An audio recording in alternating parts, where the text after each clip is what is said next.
할렐루야. 우리 만물의 통치자이신 주님 앞에 예배로 나오신 모든 성도님들을 환영하고 주님의 이름으로 축복합니다.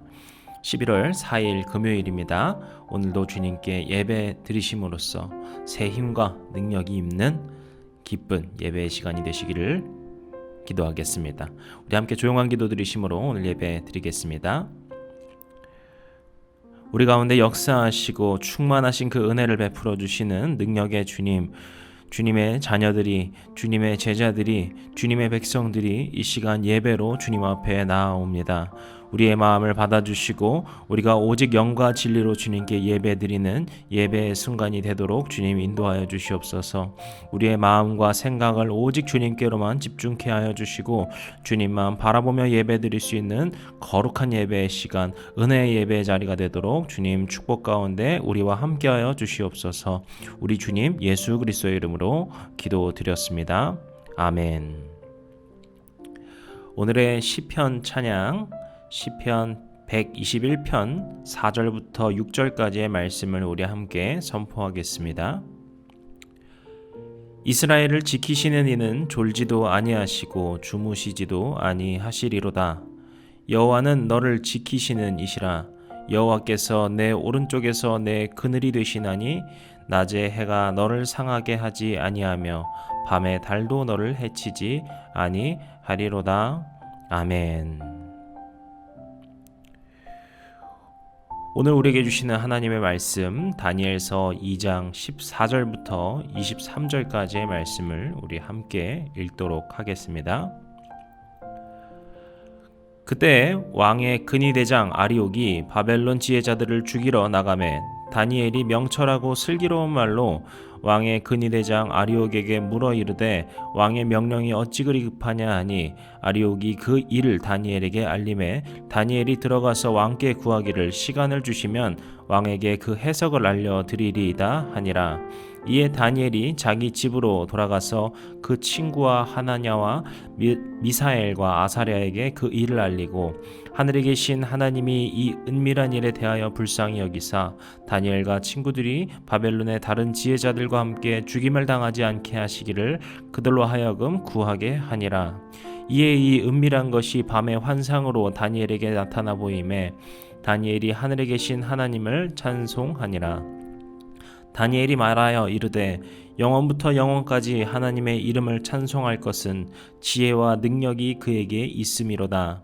그는 때와 계절을 바꾸시며 왕들을 패하시고 왕들을 세우시며 지혜자에게 지혜를 주시고 총명한 자에게 지식을 주시는도다. 그는 깊고 은밀한 일을 나타내시고 어두운 데에 있는 것을 아시며 또 빛이 그와 함께 있도다. 나의 조상들의 하나님이여 주께서 이제 내게 지혜와 능력을 주시고 우리가 주께 구한 것을 내게 알게 하셨사오니 내가 주께 감사하고 주를 찬양하리이다. 곧 주께서 왕의 그 일을 내게 보이셨나이다 하니라. 아멘. 오늘은 어제 말씀에 이어서 이제 다니엘과 그 친구들의 어떤 위기 가운데서의 상황을 또 보려고 합니다. 어제 말씀에서 우리가 본 것처럼 이제 느부갓네살 왕이 바벨론에 있는 지혜자들을 죽이라라는 명령을 하게 되죠.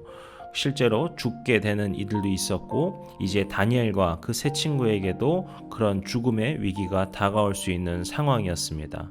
그리고 오늘 말씀 14절에 나오는 이 근위대장 아리옥은 이 지혜자들을 잡아서 죽이는 역할을 맡는 그런 사람이었습니다.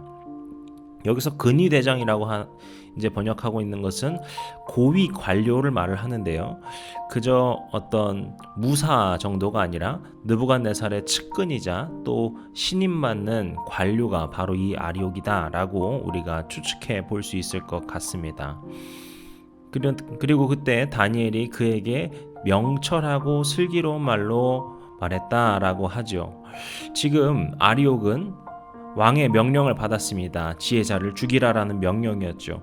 그리고 다니엘도 그 대상 중에 한 명이었습니다. 따라서 다니엘이 그에게 말을 건다는 것은 그도 잡히거나 혹은 죽임당할 수 있는 상황이었을 것입니다. 하지만 다니엘은 명철하고 슬기로운 말로, 아주 지혜로운 말로 그에게 다가갔기 때문에 오히려 그와 대화하고 상황에 대해서 물어보고 이야기를 할 수 있었던 것을 우리가 볼 수 있습니다. 그리고 이제 16절에 가게 되면은 다니엘이 이제 자초지정을 알게 된 후에 왕께 찾아가게 됩니다. 그리고는 시간을 주시면은 왕에게 그 해석을 알려드리겠습니다 라고 말하게 되죠. 그런데 이전에 느부갓네살은 바벨론 지혜자들이 무슨 이야기를 할 때 그들이 오히려 시간을 끈다 하면서 화를 내고 빨리 재촉을 했었습니다. 근데 오히려 다니엘이 시간을 달라라고 하자 그 시간을 주는 왕의 모습을 볼 수 있습니다. 아마도 지금 다니엘의 그 대답에서, 다니엘의 말 가운데서는 다른 지혜자들에게는 볼 수 없었던 어떤 확신이 있었음을 알 수 있습니다. 그 전에 있었던 지혜자들은 어떻게든 설득하고 상황을 바꾸려고 했지만 다니엘은 당당하게 그 해석을 알려드리겠습니다 라고 말을 했기 때문에 왕이 그 말을 듣고 시간을 주었다 할 수 있겠죠. 하지만 여기서 중요한 것은 무엇입니까? 다니엘에겐 어떠한 해답도 없었다라는 사실입니다. 18절에 보시면 하나님께서 이 은밀한 일에 대하여 불쌍히 여기사라고 이야기를 하죠. 그 말은 무슨 말입니까? 다니엘에게는 어떠한 확신도 주실 것이라는 어떠한 기대도 없었다라는 것입니다.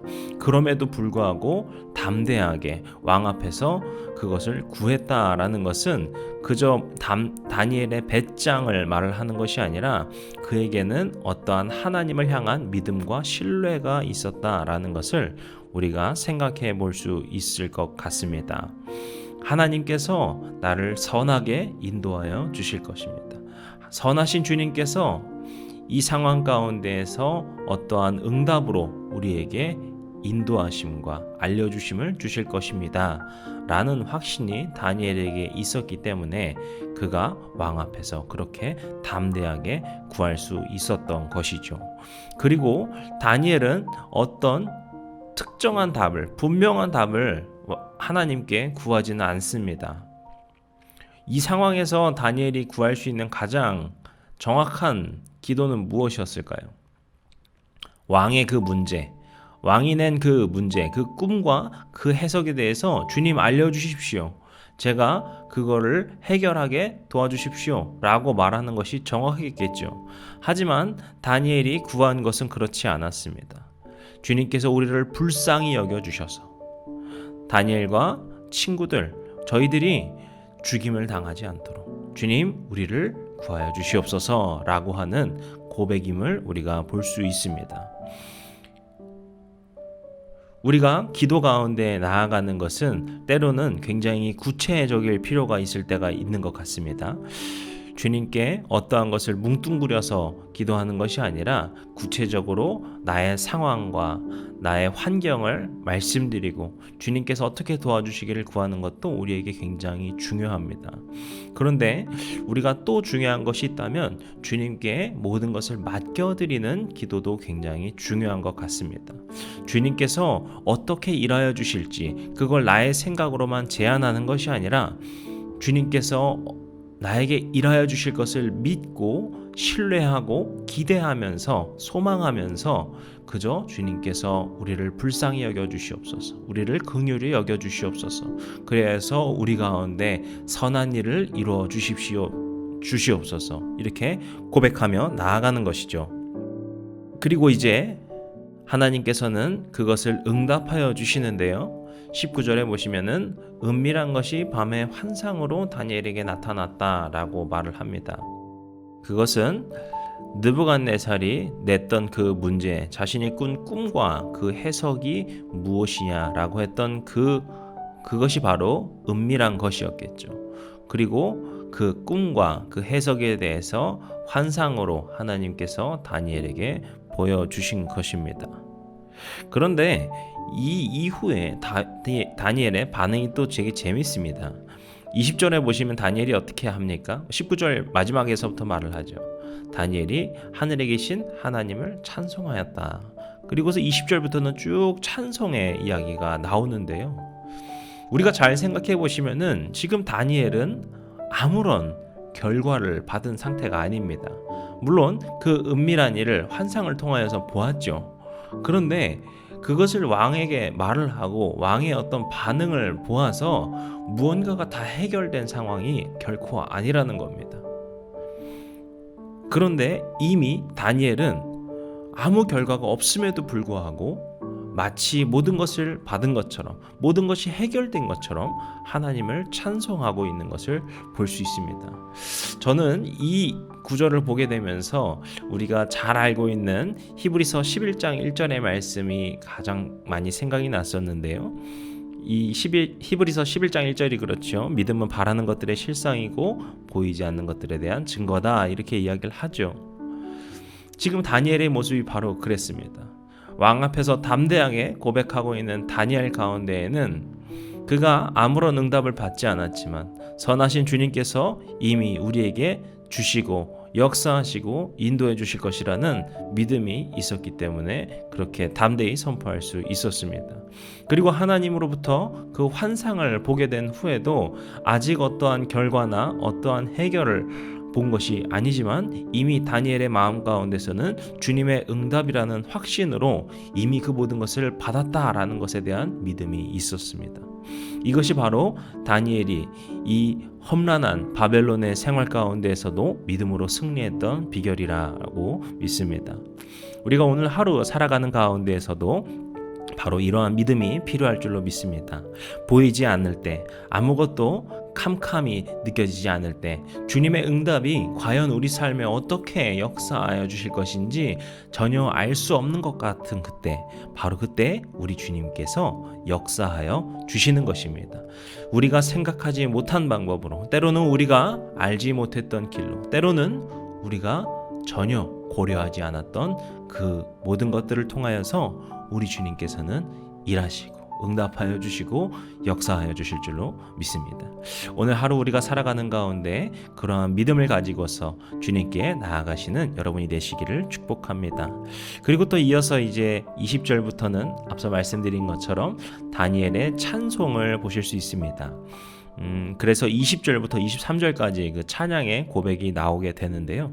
다니엘서에서는 총 4번의 찬송이 나옵니다. 하지만 그 중에 3번은 모두 왕들이, 그러니까 느부갓네살이라던가 아니면 다른 왕들이 하나님을 찬양하는, 다니엘의 모습을 보면서 하나님을 찬양하는 그런 고백이었습니다.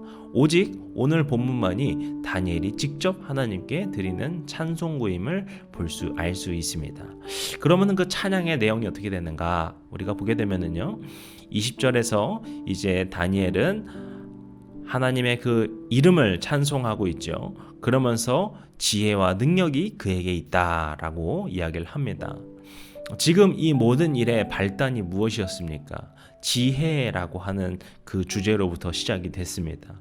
느부갓네살이 자기 그 꿈과 해석을 알아맞추라라고 하는 지혜자들을 시험하고 그들을 불신하는 마음으로 시험했던 것이 이 모든 일의 발단이었죠. 그리고 그 가운데에서 지혜자들은 이런 일은 아무도 할 수 없는 것입니다 라고 이야기했습니다. 그들의 능력이 부족함을 이야기를 했죠. 그리고 느부갓네살은 반대로 자기의 능력이 마치 전능한 것처럼 지혜자들을 죽이는 일을 일삼고 있었습니다. 하지만 여기 다니엘의 이 고백 가운데에서 하나님으로부터 모든 지혜와 능력이 나오는 것입니다. 이 진정한 지혜와 진정한 힘과 능력은 오직 여호와 하나님으로부터 나옵니다 라고 고백하고 있는 것입니다. 21절에 가시게 되면은 그가 계절을 바꾸신다 라고 말을 하면서 이어서 왕들을 폐하시고 세우시는 분, 그리고 또 지혜자에게 지혜를, 총명한 자에게 지식을 주시는 분이다, 이렇게 이야기를 합니다.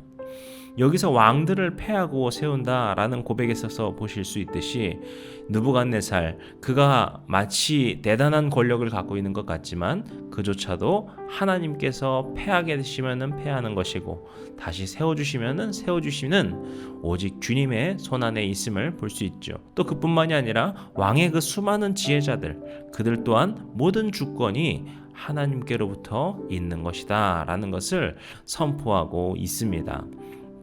그리고 이제 22절에 가시면은 그 깊고 은밀한 일을 나타내시는데 어두운 데서 있는 것을 아시고 또 빛이 그와 함께 있다라고 말을 합니다. 이것은 세상의 모든 것들을 말하는 표현이라고 볼 수 있습니다. 우리가 빛이 있는 곳에 가면은 모든 것을 볼 수 있고 모든 것이 그곳에 있지요. 그런데 반대로 빛이 드나들지 않는 곳이 있다면은 캄캄해서 아무것도 보이지 않을 것입니다. 그런데 우리 주님께서는 그 어둠 가운데 있는 것들을 알고 계시는 분이십니다. 그렇기 때문에 빛이 닿지 않는 곳에 있는 것도 모두 주님의 손안에 있음을 알 수 있습니다. 그리고 또 빛이 그와 함께 있다는 것은 그가 어디를 가든지 비추시기 때문에 빛나는 것도 주님의 손안에 있다. 결국 빛과 어둠이라고 하는 그 모든 것은 하나님께서 이 모든 것들을 통치하시는 분이시다라고 하는 다니엘의 신앙 고백임을 볼 수 있습니다. 그리고 마지막에 23절에 가게 되면은 나의 조상들의 하나님이여 라고 말을 하면서 그 주님을 다시 한번 감사드리고 찬송하면서 주님께 감사의 고백을 하고 있는 마지막 구절을 보실 수가 있죠. 결국에 이 모든 찬양의 고백은 오직 하나님께만 영광 돌리는 찬양임을 알 수 있습니다.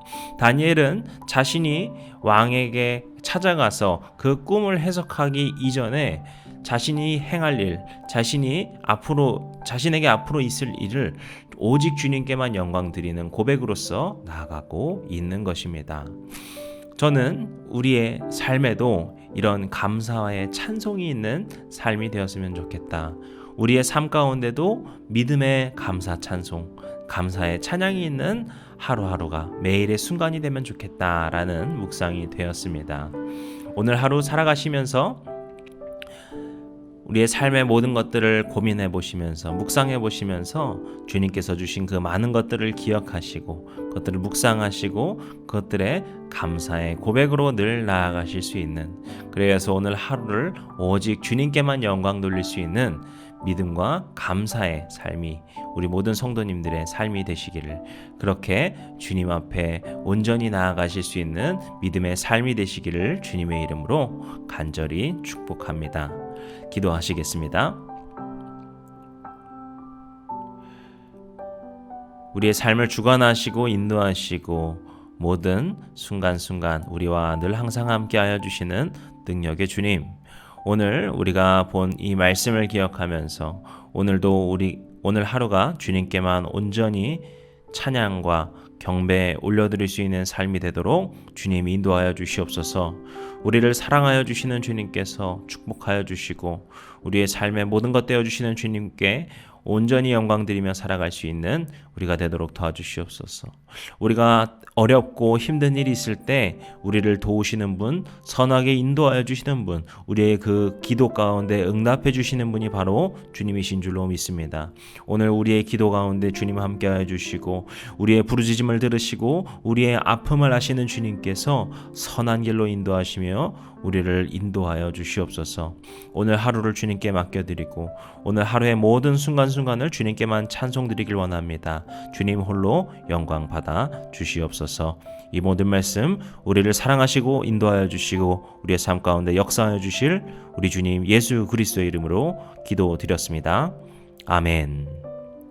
이제 우리 주기도문으로 오늘 예배를 마치도록 하겠습니다. 하늘에 계신 우리 아버지여, 이름이 거룩히 여김을 받으시오며 나라의 임하옵시며 뜻이 하늘에서 이룬 것 같이 땅에서도 이루어지이다. 오늘날 우리에게 일용할 양식을 주옵시고 우리가 우리에게 죄 지은 자를 사하여 준 것 같이 우리 죄를 사하여 주옵시고 우리를 시험에 들게 하지 마옵시고 다만 악에서 구하옵소서. 나라와 권세와 영광이 아버지께 영원히 있사옵나이다. 아멘.